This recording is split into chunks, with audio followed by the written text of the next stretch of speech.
ശരി, അപ്പുറത്ത് നോക്കൂ ജിൽസി, വലിയ ഓപ്പറേഷനുകൾ പലതും UDF-ഉം VD സതീശനും ചേർന്ന് നടത്തുന്നുണ്ട്.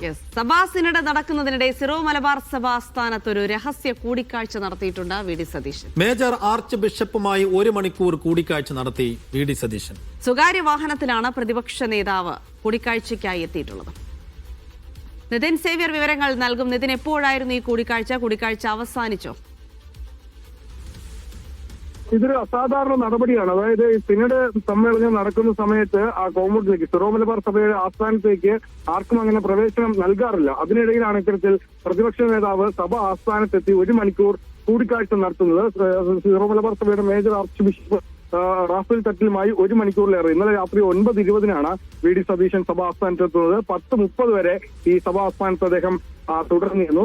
പ്രത്യേകിച്ച് വലിയ രാഷ്ട്രീയ പ്രാധാന്യം കൂടിയുള്ള ഒരു കൂടിക്കാഴ്ചയാണ് നടന്നത്. കഴിഞ്ഞ തദ്ദേശ തെരഞ്ഞെടുപ്പിൽ ഈ ക്രൈസ്തവ വോട്ടുകൾ വലിയ തോതിൽ കോൺഗ്രസിന് ലഭിച്ചു എന്നൊരു വിലയിരുത്തൽ ഉണ്ട്. അതിനിടയിൽ നിയമസഭാ തെരഞ്ഞെടുപ്പ് കൂടി വരുന്ന ഒരു സാഹചര്യത്തിലാണ് ഇത്തരത്തിലൊരു കൂടിക്കാഴ്ച നടക്കുന്നത്. സ്വകാര്യ വാഹനത്തിലാണ്, പൈലറ്റ് വാഹനമില്ലാത്ത സ്വകാര്യ വാഹനത്തിലാണ് പ്രതിപക്ഷ നേതാവ് ഈ കൂടിക്കാഴ്ചയ്ക്കായി കഴിഞ്ഞ ദിവസം ഇന്നലെ രാത്രി ഇങ്ങോട്ടേക്ക് എത്തിയത്. പ്രത്യേകിച്ച് ഇത് എന്താണ് എന്ത് സാഹചര്യത്തിലാണ് ഈ കൂടിക്കാഴ്ച നടന്നതെന്ന കാര്യത്തിൽ ഒരു വ്യക്തത വന്നിട്ടില്ല. അല്ലെങ്കിൽ എന്തൊക്കെ കാര്യങ്ങളാണ് ചർച്ച ചെയ്തത്, അല്ലെങ്കിൽ ഈ വരുന്ന തെരഞ്ഞെടുപ്പിൽ പിന്തുണ നേടാനാണോ ഇത്തരത്തിൽ സഭാ ആസ്ഥാനത്തേക്ക് VD സതീശൻ എത്തിയതെന്നറിയില്ല. പക്ഷേ പ്രതിപക്ഷ നേതാവിന് വലിയ തോതിലുള്ള സ്വീകാര്യത ക്രൈസ്തവ സഭയ്ക്കിടയിൽ അല്ലെങ്കിൽ സഭകൾക്കിടയിൽ ലഭിക്കുന്നുണ്ട് എന്ന് വ്യക്തമാണ്. പ്രത്യേകിച്ച് കഴിഞ്ഞ തവണയും കഴിഞ്ഞ ആഴ്ചയും ഒക്കെ കട്ടപ്പനയിൽ നടന്ന ക്രൈസ്തവ സഭയുടെ പരിപാടിയൊക്കെ ഉദ്ഘാടനം ചെയ്യാനെന്ന് ക്ഷണിച്ചിരുന്നത് പ്രതിപക്ഷ നേതാവിനെയാണ്. അപ്പോൾ അതീവ രഹസ്യമായി നടത്തിയ ഒരു കൂടിക്കാഴ്ചയാണ്.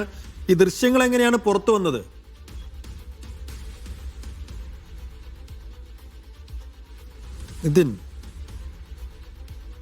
തീർച്ചയായും വളരെ രഹസ്യമായി നടത്തിയൊരു കൂടിക്കാഴ്ചയാണ് ഇത്. ഈ ദൃശ്യങ്ങൾ പുറത്തുവന്ന സാഹചര്യം എന്താണെന്ന് കൃത്യമായി അറിയില്ല. വളരെ രഹസ്യമായി നടത്തിയ ഒരു കൂടിക്കാഴ്ചയായിരുന്നു ഇത്. കൂടിക്കാഴ്ച പ്രതിപക്ഷ നേതാവ് വളരെ രഹസ്യമായി പൈലറ്റ് വാഹനം ഒഴിവാക്കി, ഔദ്യോഗിക വാഹനവും ഒഴിവാക്കി തന്റെ സ്വകാര്യ വാഹനത്തിലാണ് സഭാ ആസ്ഥാനത്തേക്ക് ഇത്തരത്തിൽ ഈ കൂടിക്കാഴ്ച എത്തിയത്. പ്രത്യേകിച്ച് ഈ സിനഡ് സമ്മേളനം നടക്കുന്ന ഒരു സാഹചര്യത്തിൽ സഭയുടെ ഒരു പരമോന്നത ബോഡിയാണ് സിനഡ്. ഈ സഭയുടെ തീരുമാനങ്ങൾ അല്ലെങ്കിൽ നിലപാടുകളൊക്കെ എടുക്കുന്നത് ഈ സിനഡ് യോഗത്തിലാണ്. അപ്പോൾ ഈ സിനഡ് യോഗം നടക്കുന്നത് വളരെ സുരക്ഷാ സംവിധാനങ്ങളോട്, അല്ലെങ്കിൽ അങ്ങോട്ടേക്ക് ആരും പ്രവേശിപ്പിക്കാത്ത തരത്തിൽ, അല്ലെങ്കിൽ അവിടെയുള്ളവർക്ക് പുറത്തോട്ടൊരു ആക്സസും ഇല്ലാത്ത, അല്ലെങ്കിൽ മൊബൈൽ ഫോൺ പോലും ഉപയോഗിക്കാൻ പറ്റാത്തൊരു സാഹചര്യത്തിലാണ് ഈ സിനഡ് സമ്മേളനം നടക്കുന്നത്. ആ ഒരു സമ്മേളന സമയത്താണ് ഇത്തരത്തിൽ സഭാ തലവനുമായി ഇത്തരത്തിലൊരു കൂടിക്കാഴ്ച നടത്താനായി പ്രതിപക്ഷ നേതാവ് എത്തുന്നത്. പ്രത്യേകിച്ച് ഈ സർക്കാരിന് വലിയ തോതിൽ ഈ അടുത്തിടയ്ക്ക് സിറോ മലബാർ സഭ പല വിഷയങ്ങളിലും, കാർഷിക പ്രശ്നങ്ങളാണെങ്കിലും വന്യജീവി പ്രശ്നങ്ങളാണെങ്കിലും ജെബി കോശി കമ്മീഷൻ പ്രശ്നങ്ങളിലൊക്കെ അടക്കം വലിയ തോതിൽ സഭ ഈ സർക്കാരിനെ വിമർശിക്കുന്നുണ്ട്. ആ ഒരു സാഹചര്യത്തിൽ VD സതീശന്റെ ഈ ഒരു കൂടിക്കാഴ്ച അത് വലിയ രാഷ്ട്രീയ പ്രാധാന്യം നേടുന്നുണ്ട്. പ്രത്യേകിച്ച് ഈ ഒരു വലിയ വിവാദങ്ങളൊക്കെ, രാഷ്ട്രീയ വിവാദങ്ങൾ ഉയർന്നു നിൽക്കുന്ന, പ്രത്യേകിച്ച് UDF ഭരണത്തിലെത്തിയാൽ ജമാഅത്തെ ഇസ്ലാമി ആയിരിക്കും ഭരിക്കുക തുടങ്ങിയ AK ബാലന്റെ അടക്കം പ്രസ്താവനകൾ നിലനിൽക്കുന്നുണ്ട്. ആ ഒരു സാഹചര്യത്തിൽ പ്രതിപക്ഷ നേതാവിന്റെ സിറോ മലബാർ സഭ അധ്യക്ഷമായുള്ള കൂടിക്കാഴ്ചയ്ക്ക് വലിയ രാഷ്ട്രീയ പ്രാധാന്യം ലഭിക്കുന്നുണ്ട്. പ്രത്യേകിച്ച് ഒപ്പം തന്നെ ഈ കഴിഞ്ഞ തദ്ദേശ തെരഞ്ഞെടുപ്പിൽ വലിയ തോതിൽ ഈ മധ്യ കേരളത്തിലടക്കം വലിയ തോതിൽ കോൺഗ്രസിന് ഈ ക്രൈസ്തവ വോട്ടുകൾ ലഭിച്ചു എന്നൊരു വിലയിരുത്തൽ കോൺഗ്രസിനുള്ളിൽ അല്ലെങ്കിൽ UDF-നുള്ളിൽ തന്നെയുണ്ട്. അപ്പോൾ നിയമസഭാ തെരഞ്ഞെടുപ്പിൽ കൂടി അത്തരത്തിലൊരു വോട്ടുകൾ, ക്രൈസ്തവ വോട്ടുകൾ വലിയ വോട്ട് ബാങ്കായി സിറോ മലബാർ സഭ ഇപ്പോഴും നിലനിൽക്കുന്ന ചില സ്ഥലങ്ങളുണ്ട്. അപ്പോൾ അവിടങ്ങളിലൊക്കെ കൃത്യമായി കോൺഗ്രസിന് അല്ലെങ്കിൽ UDF-ന് ഒരു പിന്തുണ ലഭിക്കാൻ വേണ്ടി തന്നെയാകണം VD സതീശൻ സഭ ആസ്ഥാനത്തെത്തി കൂടിക്കാഴ്ച ചേരുന്നുണ്ട്.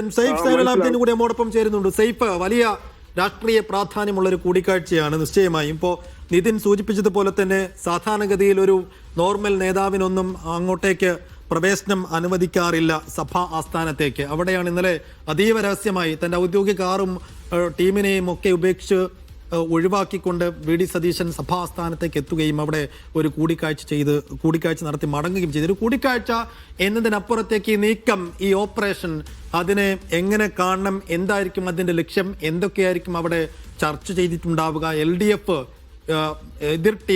എതിർപ്പാളയങ്ങൾ എങ്ങനെയായിരിക്കും ഈ കൂടിക്കാഴ്ചയെ, ഈ ഓപ്പറേഷനെ നോക്കി കാണുന്നുണ്ടാവുക? സിഫത്തി, ലക്ഷ്യമൊന്നു മാത്രമേ ഉള്ളൂ, വോട്ട്. അതിനപ്പുറത്തേക്ക് മറ്റു ലക്ഷ്യങ്ങളൊന്നും തന്നെ ആ കൂടിക്കാഴ്ചയുമായി ബന്ധപ്പെട്ട് നമുക്ക് കാണാൻ കഴിയില്ല. എന്തായാലും VD സതീശന്റെ വ്യക്തിപരമായ എന്തെങ്കിലും കാര്യങ്ങൾ പറയാൻ വേണ്ടി പോയതായിരിക്കില്ല. മുന്നണിയുമായി ബന്ധപ്പെട്ട കാര്യങ്ങൾ തന്നെ പറയാൻ വേണ്ടി പോയതായിരിക്കാം. അതിന് പിന്നിൽ വോട്ട് ബാങ്ക് രാഷ്ട്രീയമുണ്ട് എന്ന കാര്യത്തിലും സംശയമില്ല. അതുകൊണ്ട് വോട്ട് തന്നെ ലക്ഷ്യം വെച്ചാണ് പോയിരിക്കുന്നത് വി.ഡി. സതീശൻ. കഴിഞ്ഞ തദ്ദേശ തെരഞ്ഞെടുപ്പിലും അതിനു മുമ്പ് നടന്ന ഉപതെരഞ്ഞെടുപ്പുകളിലുമെല്ലാം ആ ക്രൈസ്തവ ന്യൂനപക്ഷങ്ങളുടെ ഒരു പിന്തുണ UDF-ന് അനുകൂലമായിട്ട് എവിടെയൊക്കെയോ വീശിയിട്ടുണ്ട്. അത് വി.ഡി. സതീശന് പ്രത്യേകിച്ച് ബോധ്യമുണ്ട്. ഈ പശ്ചാത്തലത്തിൽ ഒന്നുകിൽ അദ്ദേഹം നന്ദി പറയാൻ പോയി, അല്ലെങ്കിൽ വോട്ടിന് വേണ്ടി പോയി. ഈ ആദ്യം പറഞ്ഞത് എന്തായാലും അത് വെറും നന്ദി പറഞ്ഞാൽ അത് അവസാനിപ്പിക്കുകയല്ലല്ലോ വേണ്ടത്. എന്തായാലും അടുത്ത തെരഞ്ഞെടുപ്പിൽ നിങ്ങൾ സഹായിക്കണം എന്ന ആവശ്യം പ്രതിപക്ഷ നേതാവ് വി.ഡി. സതീശൻ മുന്നോട്ട് വെച്ചിട്ടുണ്ടാവാം. അവരോട് ചില കാര്യങ്ങൾ സഭാ നേതൃത്വവും പറഞ്ഞിട്ടുണ്ടാവാം. കാരണം ഈ ക്രൈസ്തവ സഭ ഈ BJP-യിൽ നിന്ന് വലിയ രീതിയിലുള്ള അക്രമങ്ങൾ ഇന്ത്യയിൽ ഉടനീളം നേരിടുന്ന പശ്ചാത്തലത്തിൽ അവർ കേരളത്തിൽ മാത്രമാണ് അങ്ങനെ ഒരു അക്രമം നേരിടാതിരിക്കുന്നത്. അതിനിടയിൽ തന്നെ കേരളത്തിൽ ഈ കരോളുമായി ബന്ധപ്പെട്ട് തന്നെ ചില വിവാദങ്ങൾ ഉയർന്നു വരികയുണ്ടായി. അങ്ങനെ ആരിൽ നിന്ന് സംരക്ഷണം കിട്ടും എന്നുള്ള ചോദ്യം അവർക്ക് മുന്നിൽ നിൽക്കുമ്പോൾ സ്വാഭാവികമായിട്ടും കേരളത്തിലെ പ്രതിപക്ഷ നേതാവ് അങ്ങോട്ടേക്ക് എത്തുമ്പോൾ ഇരു കൈ നീട്ടി സ്വീകരിക്കുക എന്നുള്ളതാണ് അവർ ചെയ്യേണ്ട കാര്യം. അവർ ചെയ്തതും അതുതന്നെയാണ്. ഇപ്പോൾ സതീശൻ ഔദ്യോഗിക വാഹനം ഒഴിവാക്കി പോയി. ഇതിന് പിന്നാലെ തന്നെ മറ്റ് രാഷ്ട്രീയ പാർട്ടി നേതാക്കന്മാരും അങ്ങനെ പോകുമെന്ന കാര്യത്തിൽ സംശയമില്ല. മുഖ്യമന്ത്രി പിണറായി വിജയൻ ഒരുപക്ഷെ അദ്ദേഹത്തെ കാണുമായിരിക്കാം, അല്ലെങ്കിൽ കണ്ടിരിക്കാം.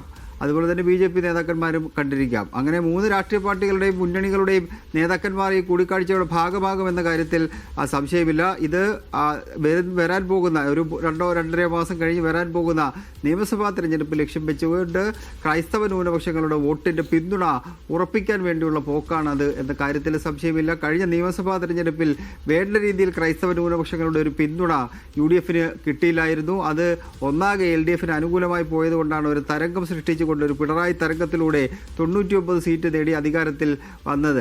ഇത്തവണ അത് ഉണ്ടാവാതിരിക്കാൻ വേണ്ടി നേരത്തെ കൂട്ടി അത് മനസ്സിലാക്കി അതിന് തടയിടാൻ വേണ്ടിയുള്ള ശ്രമങ്ങളാണ് വി.ഡി. സതീശന്റെ ഭാഗത്ത് നിന്ന് ഉണ്ടാകുന്നത്. അതിന്റെ ഭാഗമായിട്ട് വേണം സീറോ മലബാർ സഭ ആസ്ഥാനത്തെത്തിയുള്ള ഈ കൂടിക്കാഴ്ചയെ കാണാൻ. സൈഫുദ്ദീൻ. യെസ്, അപ്പോൾ സേഫ് പറഞ്ഞതുപോലെ തന്നെ വോട്ട് തന്നെയാണ് ലക്ഷ്യം. അതായത് തെരഞ്ഞെടുപ്പിന് മുൻപുള്ള ഏതൊരു കൂടിക്കാഴ്ചയും ഈ വലിയ വാർത്തയും സാഹചര്യത്തിൽ സേഫ് സൂചിപ്പിച്ചതുപോലെ ഒന്നുകിൽ തദ്ദേശ തെരഞ്ഞെടുപ്പിലെ പിന്തുണയ്ക്കുള്ള നന്ദി പറയാൻ, നന്ദി പറച്ചിൽ മാത്രം അത് ഒതുങ്ങില്ല. കാരണം തദ്ദേശ തെരഞ്ഞെടുപ്പ് കഴിഞ്ഞു, ഇതേ നിയമസഭാ തെരഞ്ഞെടുപ്പ് വരാൻ പോകുന്നു. പിന്തുണയും സപ്പോർട്ടും സ്നേഹവും പറച്ചിലിനൊപ്പം തന്നെ കുറച്ച് വോട്ട് കൂടെ ചോദിക്കാം എന്നുള്ളതായിരിക്കും. അതിനപ്പുറത്തേക്ക് സേഫ് ഏതെങ്കിലും തരത്തിലുള്ള ഒരു ന്യൂനപക്ഷ വിഭാഗങ്ങൾക്കിടയിൽ ഒരു ധ്രുവീകരണം ഉണ്ടാകുമെന്ന് UDF ഭയപ്പെടുന്നുണ്ടോ എന്നുള്ള ചില സംശയങ്ങൾ കൂടിയുണ്ട്. പ്രത്യേകിച്ച് ഈ ജമാഅത്ത് വിവാദം ഒക്കെ ഉയർന്നു വരുന്ന ഒരു സാഹചര്യത്തിൽ കൂടി അപ്പോൾ ക്രിസ്ത്യൻ വിഭാഗത്തിന്റെ പിന്തുണ കൂടി അത് ഉറപ്പിച്ചു നിർത്താൻ തദ്ദേശ തെരഞ്ഞെടുപ്പിൽ അത് ലഭിച്ചിട്ടുണ്ട്. അപ്പൊ ഈ അതെങ്ങനെയെങ്കിലും അപ്പുറത്തേക്ക് മാറ്റാൻ വേണ്ടി, അല്ലെങ്കിൽ അതിലൊരു ഭിന്നത ഉണ്ടാക്കാൻ വേണ്ടിയിട്ടാണ് ഇപ്പോൾ AK ബാലനടക്കം UDF അധികാരത്തിൽ വന്ന ജമാഅത്തായിരിക്കും ആഭ്യന്തരം കൈകാര്യം ചെയ്യുക എന്നുള്ള വേറൊരു തരം നറേഷൻ ഇപ്പുറത്ത് ബിൽഡ് ചെയ്യുന്നത്. അപ്പോൾ അങ്ങനെ അതിൽ വിശ്വസിക്കേണ്ടതില്ല, അതിൽ വീഴേണ്ടതില്ല, ഞങ്ങളൊരു ഉറപ്പ് നിങ്ങൾക്ക് തരുന്നു എന്നൊക്കെ പറയാൻ വേണ്ടിയിട്ടായിരിക്കണം. സൈഫ് സൂചിപ്പിച്ച ഒരു കാര്യമുണ്ട്, ചിലപ്പോൾ പിണറായി വിജയൻ ചർച്ച നടത്തിയിട്ടില്ല എന്ന് ആർക്കറിയാം.